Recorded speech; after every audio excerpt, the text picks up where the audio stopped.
people here today, which is always good. A few new faces and a lot of familiar ones, so welcome one and all. Today we're continuing in our series looking at prophets from the Bible, and this morning I'd like to take a look at Ezekiel. He's the first of the prophets that we're going to look at from the time of the exile. And today I'd like to talk a little bit about his background, a little bit about the organization of his book, and some of the themes that he talks about.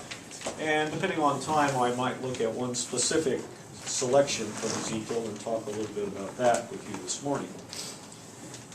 First, I'd like to give you a little bit of background into the times in which Ezekiel lived. He was born during the reign of Manasseh, the son of Hezekiah, and most of his life was spent during the time of Josiah, his early years.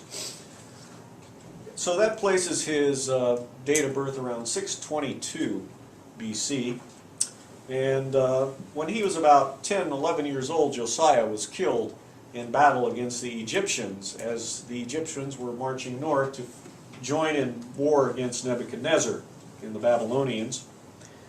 And following Josiah's death, one of his sons, Jehoiakim, was put on the throne, but he was quickly removed by the Egyptians, and then a more suitable son was put on the throne, Jehoiakim, and he did not survive very long either, as he rebelled against Babylon, and that brought Nebuchadnezzar to the city of Jerusalem for the first time. And at that point, a lot of the elite people of the city were taken away as captives, including many of the priests, rulers of the city, military leaders, craftsmen. And among those who were taken away at that time was Ezekiel. Ezekiel himself was the son of a priest. He was a Levite, and he was about 25 years old at the time of his exile to Babylon. But he actually didn't begin his ministry until about 5 years later, at the age of 30. And coincidentally, the age of 30 was the normal age that a priest would begin his service. And as a Levite, he was quite familiar with the temple and the temple services and the ordinances of the law. And part of his book spends quite a bit of time discussing that. We'll talk a little bit about that a little later. But with his priestly background, he had a good foundation in the law and in the various ceremonies and rituals that the Jews followed. And in Babylon, he became sort of the local prophet to the people of Israel. We often think about Daniel as being the major prophet of that point in time, and Ezekiel was a contemporary of Daniel. He was older than Daniel, and his ministry did not run as long as Daniel's. But Ezekiel, his message was directed primarily to the people of Israel and specifically to the Jews, whereas Daniel was more of a seer who was ministering to the rulers of Babylon and later Persia. And he did not specifically target the Jews in his messages, though what he said was, of course, of interest to them in his prophecies. And Ezekiel his ministry is divided really into three parts. The first part of his ministry, which was from the time he started at the age of 30 until the fall of Babylon, or not fall of Babylon, the fall of Jerusalem in 586. During these years, about 8 or 9 years, his message was a message of judgment and warning of the coming destruction of Judah. His messages were not optimistic. They were warning the people, both back in Judah and in Babylon, that things were going to get worse, that God's judgment was coming against them for their continued disobedience, for their continued rebellion, and for their idolatry. And a rather tragic part of his ministry was that in the year that Jerusalem fell, his wife died. And she was quite young. He was not that old at that time. And many scholars believe that the grief and the suffering that he experienced was to reflect the fall of the city and the fall of the destruction of the temple. And following the destruction of Jerusalem, there was a period of time in which he made prophecies about some of the surrounding nations of Israel and Judah. There were 7 nations in particular that he looked at: the Ammonites, the Moabites, Edomites, the Egyptians. These had been allies and enemies of Judah at various points. Some of them had allied together to fight against Babylon. The Egyptians had promised aid, and the people of Judah had trusted in Egypt.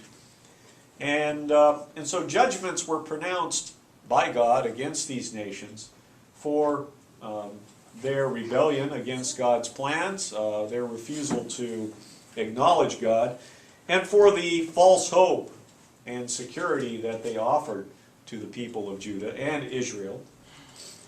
And so a number of prophecies of judgment against these nations make up the second aspect of his ministry.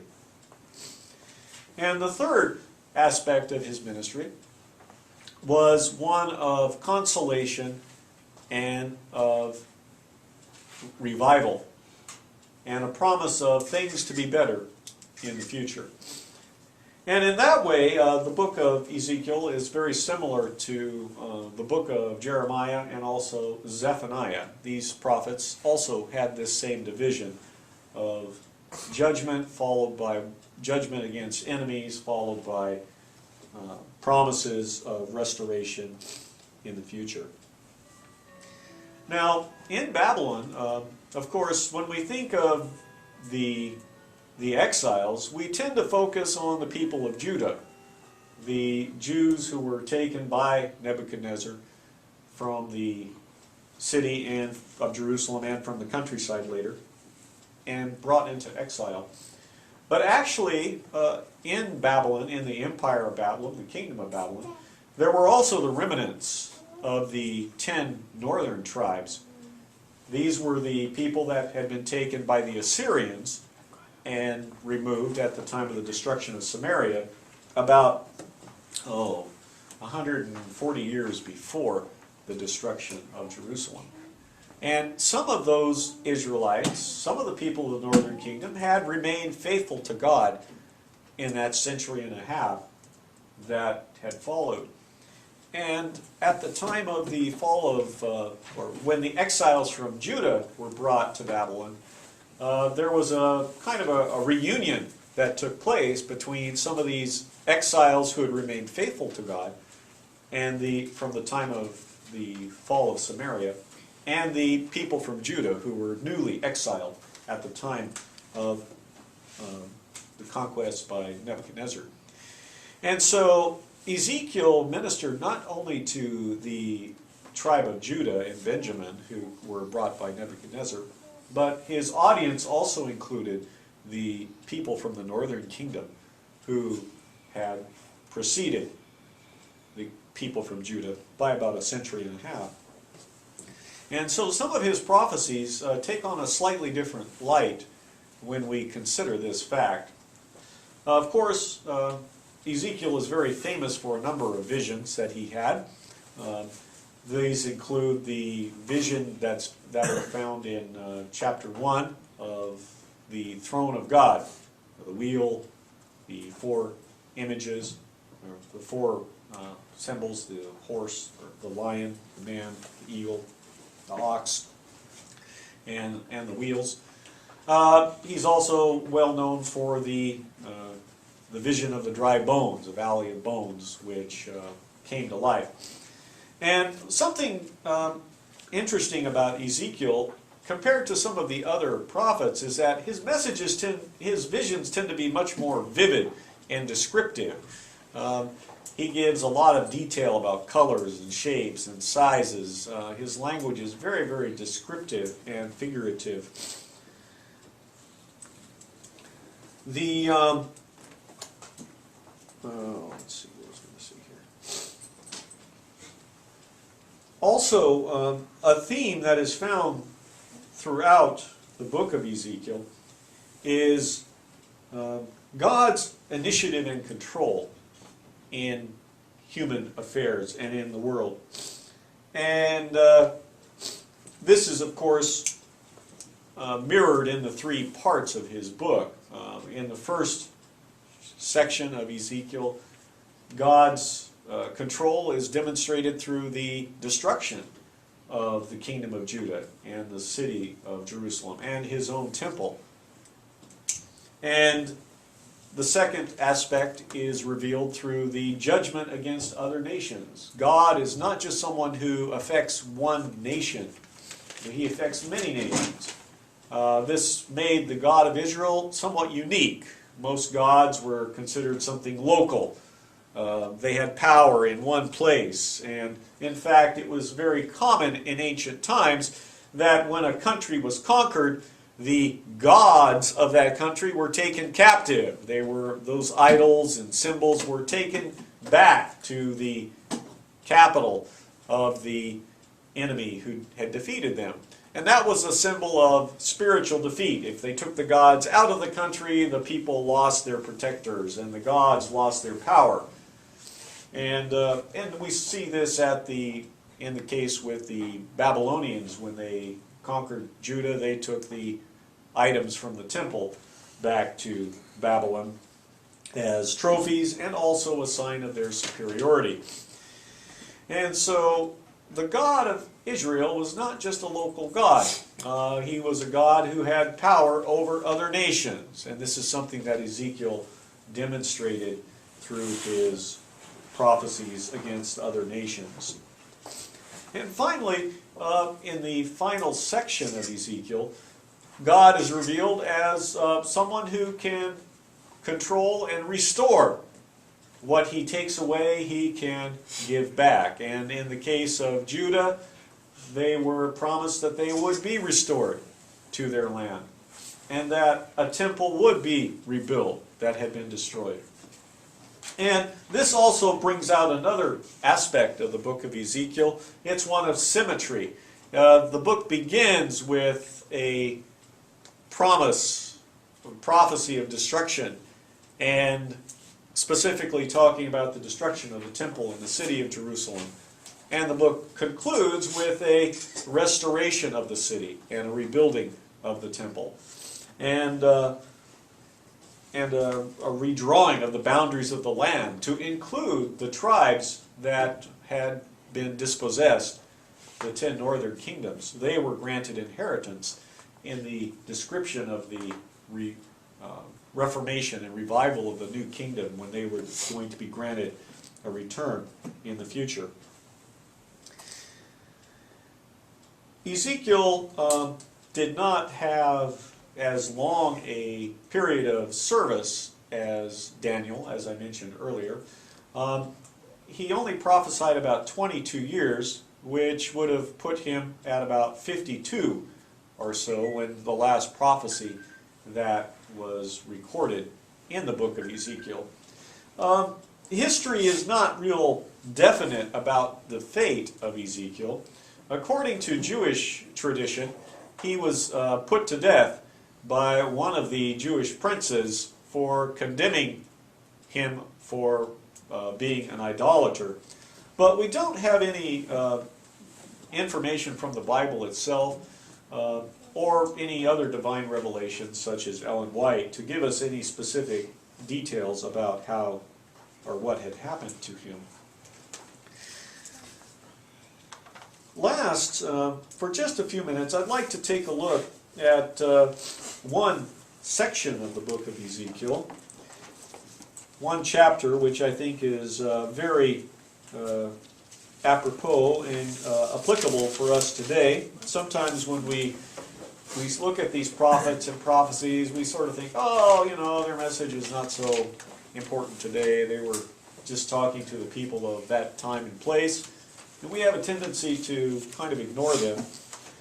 But there's a very, very, I think a very applicable prophecy and message that comes to us from Ezekiel. And of course, many of the chapters have things that are valuable for us today. In our responsive reading this morning, we read from chapter 34, which talked about God as our shepherd.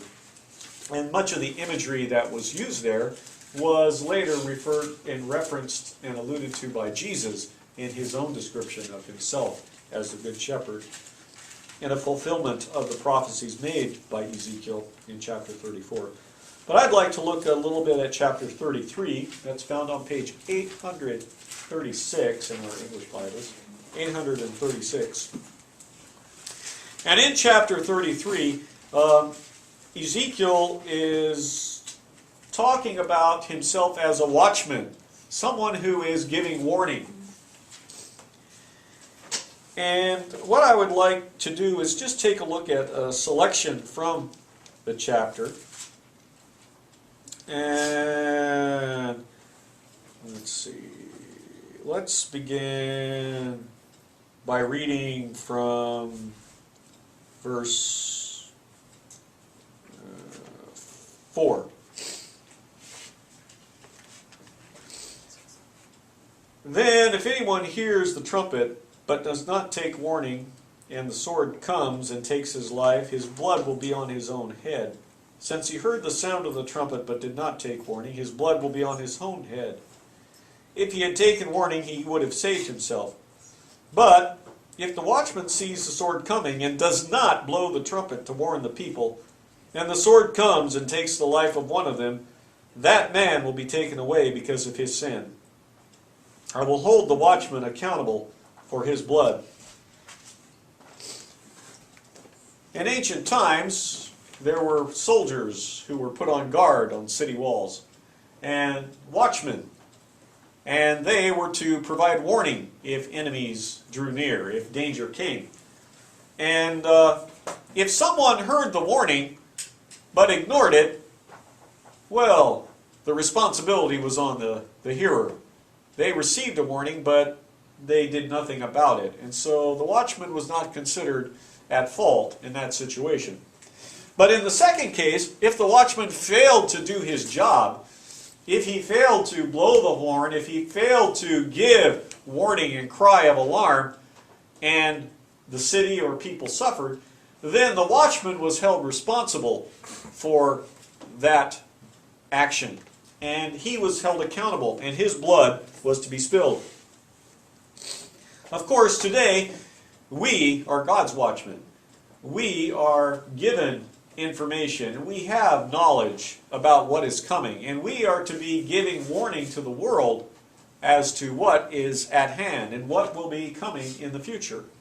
If we fail to provide warning, if we fail to alert our friends and family and neighbors, then we are going to be held accountable for their blood, just as what Ezekiel talked about here. Verse 7, Son of man, I have made you a watchman for the house of Israel. So hear the word I speak and give them warning from me. When I say to the wicked, O wicked man, you will surely die, and you do not speak out to dissuade him of his ways, that wicked man will die for his sins, and I will hold you accountable for his blood. But if you do warn the wicked man to turn from his ways, and he decides not to do so, you will die for his. He will die for his sin, and you will have saved yourself. And this is referring to what we just talked about. Son of man, say to the house of Israel, this is what you are saying. Our offenses and sins weigh us down, and we are wasting away because of them. How then can we live? Say to them, as surely as I live, declares the sovereign Lord, I take no pleasure in the death of the wicked, but rather that they turn from their ways and live.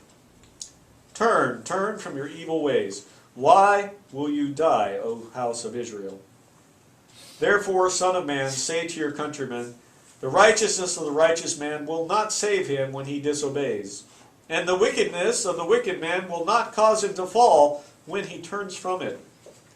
The righteous man, if he sins, will not be allowed to live because of his former righteousness. If you tell the righteous man that he will surely live, but then he trusts to his righteousness and does evil, none of the righteous things he has done will be remembered. He will die for the evil he has done. And if I say to the wicked man, you will surely die, but he then then turns away from his sin and does what is just and right, if he gives back what he took in pledge for a loan, returns what he has stolen, follows the decrees that give life, and does no evil, he will surely live. He will not die. None of the sins he has committed will be remembered against him. He has done what is just and right, and he will surely live. There are two very important points that we can take from this passage that I just read. First, righteousness is not a lifetime pass. Some people think that, I'm a Christian. I've been baptized. I'm okay now. Kind of like university students in Japan when they pass an entrance exam. Oh, I'm in university. It doesn't matter what happens now. I will graduate and go on with life. I can do whatever I want. That's not the way it works. The Bible's very clear that if we are righteous, but then we sin, if we are righteous and then we do evil, if we are righteous and then we turn away, what we did before will not have any value. What we did before will not hold any weight. Our past righteousness will not save us from present evil. Every day we have to repent of our evil. Every day we have a responsibility to improve ourselves and work to make ourselves more like Christ. Every day, if we will ask forgiveness, God will forgive us our sins. And we can continue to be living in righteousness. And also, very important, the evil man, someone who has lived a terrible life, if he turns away from that life, if he repents of his sins, if he makes atonement for what he has done to his victims to the best of his ability, if he does these things and he accepts the forgiveness and the grace that God freely offers, they can be saved. It doesn't matter what you've done in the past. If you will turn away from that, no one is too evil. No one is too wicked. No one has done too much. All can be saved. And it's important that we also recognize the attitude of God, which is mirrored in what we read in John 3:16. Here Ezekiel said, God doesn't want the wicked to die. He wants them to turn. That's why he gives warnings. It's not some sort of trick exam. God clearly warns people. He gives them the information they need in order that they might be saved. He wants everyone to know of the danger. He wants everyone to know of the path to salvation. And as we also read in John 3:16, God doesn't want anyone to die. He sent his Son to save all who would believe. anyone who will turn away from the path of destruction can find salvation through Christ. And so today we've looked a little bit at the prophet Ezekiel. We've talked a little bit about the theme of his book and looked at some selections from his book. And I hope that you realize that these messages that we find in these prophets are valuable to us today, and that you will take time to explore and to discover what these prophets, such as Ezekiel, have for us that we might learn and improve ourselves. Thank you.